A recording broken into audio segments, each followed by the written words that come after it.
The Mario Party series has given us hours of fun and frustration, and today we're mostly gonna be focusing on that second one.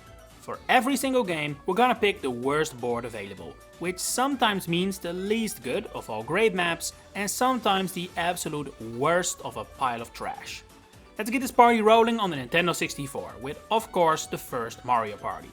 Maybe this is an unpopular opinion, judging by how often ND Cube has brought these boards back, but I feel like the first set suffers heavily from growing pains. They're not bad and they're not the worst in the series either, but the boards of the first Mario Party feel a bit lacking when we're playing them nowadays.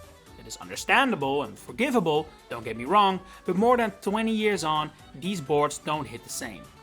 That said, most of them are just a little boring and nothing too annoying. Although Wario's Battle Canyon begins to come very close to that latter description.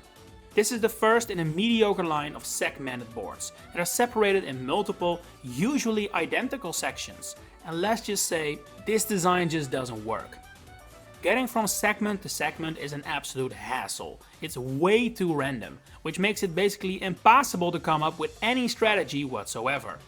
While I do like the idea of the red and black Bob-ombs feuding, similar to Super Mario 64, it doesn't really impact the board much, and aside from it, the canyon is as barren as they come. The entire board relies completely on it being segmented, and considering that is not exactly a fun mechanic, I can't do anything else but consider this the worst one in the game. But unfortunately, Hudson Soft either disagree with me, or they figured this idea simply needed a do-over in order to improve, because for Mario Party 2 they brought it back. And I'm not gonna beat around the bush, it still doesn't work. While Mystery Land at the very least adds more theming, color and charm to the board itself, which is much appreciated, the segmented layout once again makes for an unpleasant experience. Considering the average board quality in Mario Party 2 is a significant step up from the first game, the improvements made for Mystery Land compared to Wario's Battle Canyon are not enough to elevate it from last place. For Mario Party 3, the development team finally gave up on this segmented style, meaning we need to look elsewhere for this game's worst board. And I have to say, I actually found this game to be one of the most difficult ones in the video. All these boards are solid at the very least and great at best, so while there must always be a worst one, I wouldn't necessarily call it a bad map. My pick is Spiny Desert though, and that has everything to do with the way you obtain stars on this board. So instead of just traveling to the star and buying it for the familiar 20 coins, this board instead also introduces a mirage, a fake star which vanishes when you reach it. This idea is cute enough in theory, but in practice it makes the entire game feel like a complete lottery. I can understand why not knowing exactly where the star is sounds like a fun mechanic on paper, but in practice you just feel like you're never in control of your own game.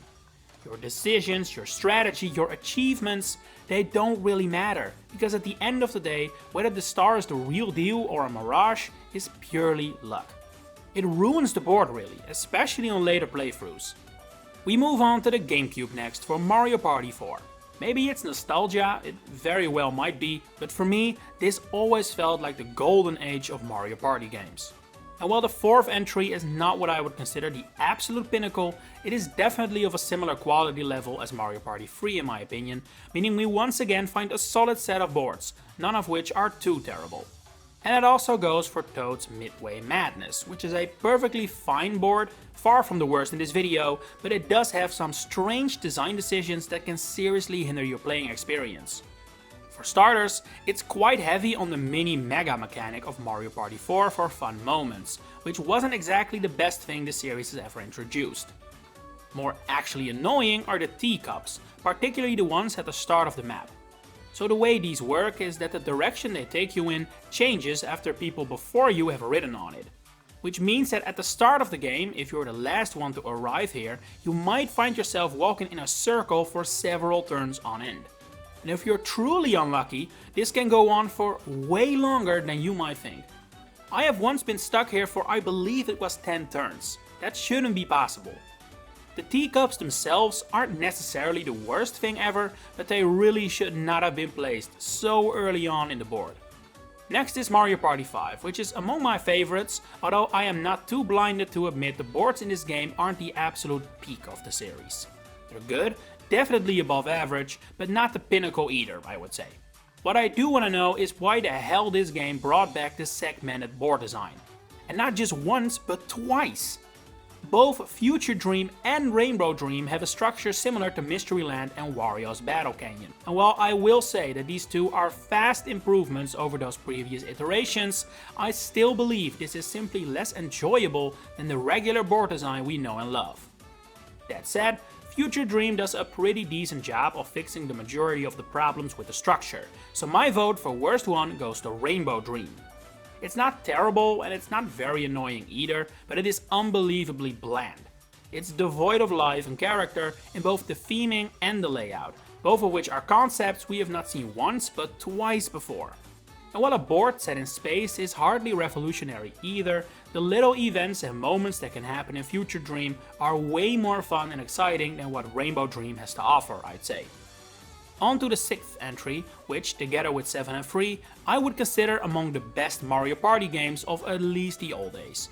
And that is also reflected in the boards, which have fun and unique themes and settings, and thanks to the day and night mechanic, are constantly engaging. There is however one board where it's this core feature of Mario Party that maybe makes things a little too wild. Clockwork Castle is a perfectly fine and enjoyable board in and of itself. But the problem is that every few turns, the walking direction changes and Donkey Kong and Bowser switch places, which leads to a situation that can only be described as pure chaos. Now, Mario Party thrives in chaos. I am fully on board with that. But this board takes things a little bit too far. It leads to a situation that's reminiscent of Spiny Desert, in the sense that you never feel in control and it ends up feeling more like the board is playing the game for you instead of you having any real agency.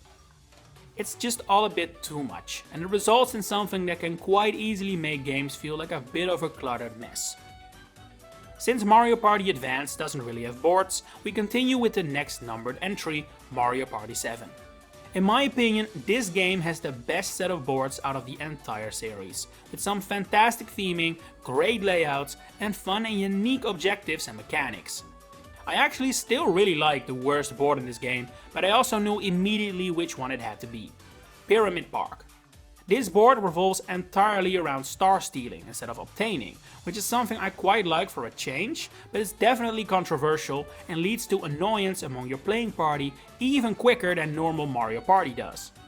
That said, what mostly bothers me about this board is that it's essentially just a reskin of Snowflake Lake from Mario Party 6. The mechanics are the same, the use of chain chomps is the same, it's just that instead of a winter wonderland, we have gone to the other extreme of a desert. Is Pyramid Park objectively worse than Snowflake Lake? I wouldn't necessarily say so.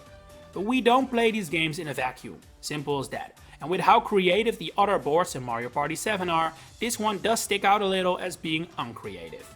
Now, if you've been paying attention or, well, just played the game, you'll know which board is up next for Mario Party 8. Because not only does Bowser's Warped Orbit bring back the star stealing mechanic, which I already considered a bit played out in the previous entry, it also marks the return of the changing of the board's direction, as seen in Clockwork Castle. It leads to what I honestly consider as one of the worst boards of all time, and easily the worst board of the original formula of the games. It relies entirely on luck, the layout is absolutely horrendous, and it's by far the worst implementation of the star stealing mechanic ever. Combine that all with what is easily the most played out theme in series history, being another Bowser board, and you get one of the only maps in this video I straight up wouldn't recommend. Mario Party 8 has much better on offer than this piece of garbage, simple as that. Before we continue on the Wii, we make a little sidestep to the DS, for the appropriately titled Mario Party DS. I've always found this a very difficult Mario Party to judge, because while I did really enjoy the game for what it was, a more single player focused title, the mainline Mario Party games go for something so different that they're hard to compare. But hey, this game at least features traditional boards, unlike some other titles I know, and even keeps playing with the traditional formula like we saw in the previous numbered titles. That said, the quality is quite hit and miss. A very big miss was Kamek's Library, which doesn't feature one star to get, but instead has you chasing after 3 jars. One jar contains coins, another a curse, which sends you back to the start, and the third has the star. Which one is which though, you do not know. It is Spiny Desert all over again, this time even with a possible punishment if you mess up. Add this dubious mechanic on top of a boring board layout and you find Kamek's library to be quite unfun. Especially in the single player mode where you must win, and these conditions make you feel like hoping and praying would do more good than an actual strategy. So, Mario Party 9. Let's not waste more words on this than necessary. The introduction of vehicles to Mario Party was a bit of a bad idea. It's because of this huge change that these maps are very difficult to judge on their actual quality, and who knows, some might have been decent if they had appeared in a previous Mario Party game. That definitely doesn't apply to Bob-omb Factory though. It's way too luck based, the Bob-ombs that bother you are extremely annoying, and the punishment for messing up is way too harsh, with whatever that path is called with all the bad spaces on it. I could go on, but I feel like anyone who has played Mario Party 9 can agree that this game isn't it, and that Bob-omb Factory especially is at the bottom of a barrel filled with dung. Is Island Tour better than Mario Party 9? I would say marginally yes. While this game is still right in the middle of back where the series was allergic to making fun games and boards, it's at least not as offensively bad as the 9th numbered entry. That said, Banzai Bill's Mad Mountain is up there with the absolute worst of the worst. When even the tagline of a board says that it will test your luck, you know you're in for a bad time. And man, they weren't lying with that one. Literally all you do here is roll and pray. There is nothing else you can do.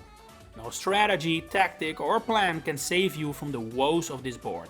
The dice decides. And not just your dice either. If one of the other players rolls a Banzai Bill, there's nothing you can do. You're getting punished for their bad luck. This might be controversial, but I don't think the boards in Mario Party 10 are too bad. Not good, and they're still ruined by that stupid car, but compared to 9, they are one hell of a step up. Even my choice for the worst, Whimsical Waters, isn't too offensive, although it is very much bland, like all these boards are. What sets this one apart is that, say it ain't so, it's incredibly luck based. In order to obtain mini stars, you have to correctly guess which chest contained them when passing by these dragon eels. It's not as bad as some boards we've seen earlier, as there are multiple tires to success here, but at the end of the day, it does really boil down to who is the luckiest, and that simply isn't fun. Since both Star Rush and the Top 100 don't really have traditional boards, we skip right past those and end up on the Switch, where, as I'm sure you know, the level of quality began to go up again following the destruction of that cursed vehicle. That said, I think Super Mario Party was originally definitely a bit overrated, due to how much better it was compared to its predecessors, while still being significantly worse than every entry before 9. But hey, that's a topic for another day. We're here to pick the worst board, which is in my opinion clearly Mega Fruit Paradise. I'm sorry, but this is just such a bad board. The layout is terrible, the theme is piss poor, and while it at least has us running after a star again, that is literally everything positive there is to say about it. This would have easily been the worst map of any of the first 8, maybe 7 games, I'm sure of that. Next is Superstars, where ND Cube figured, why bother to make new maps if guys like Piantopedia are gonna say the old ones are better anyway. But instead of going back to the ones I actually like, they instead went for the oldest maps in the series, which, remember guys, I felt hadn't aged too well. And it also applies to the boards in Superstars. They look much better, and they're definitely an improvement compared to previous games, but mechanically, these maps do feel a little undercooked. Yoshi's Tropical Island is the prime example of that. This board feels like what Mega Fruit Paradise should have been to hit the absolute minimum of a Mario Party board. Is it bad? No. Is it bland and quite boring? Yes. And of course, I understand that every Mario Party game needs some introductory boards for beginners to ease into things, but a beginner map does not have to be this boring. We have seen plenty of 1-star difficulty maps in the series, and most of them were better than this. One of which is Mega Wiggler's Tree Party from Jamboree, which is a basic but solid and enjoyable experience. Without going too much into the exact opposite of what this video is about, I think the board selection in Mario Party Jamboree is really good. The average quality is of a level I honestly was unsure we would ever see again, and up there with some of the best in the entire series. There is however one outlier, Mario's Rainbow Castle. This board encompasses everything I have previously said about Mario Party 1. In a game with several maps with such interesting mechanics, Mario's Rainbow Castle is such a standout in the negative sense of the word. It's extremely one-note, it feels completely random whether Toad or Bowser will be at the top when you get there, and you have very little input in where you're moving. Nothing exciting ever really happens on this board, and the theme is also incredibly bland compared to what the rest of the game has to offer. Whereas Western Land still holds up incredibly well and is super fun to play on, the same cannot be said for Mario's Rainbow Castle, I'm afraid. At least the way the announcer says you've got a Zatar is amazing. And that has been every game. Which Mario Party boards do you consider the worst of the worst? Share them in the comments below. If you enjoyed this video, please consider giving it a like and subscribing to the channel to stay updated on all my future Mario content coming up. For now, thanks for watching and enjoy the rest of your day.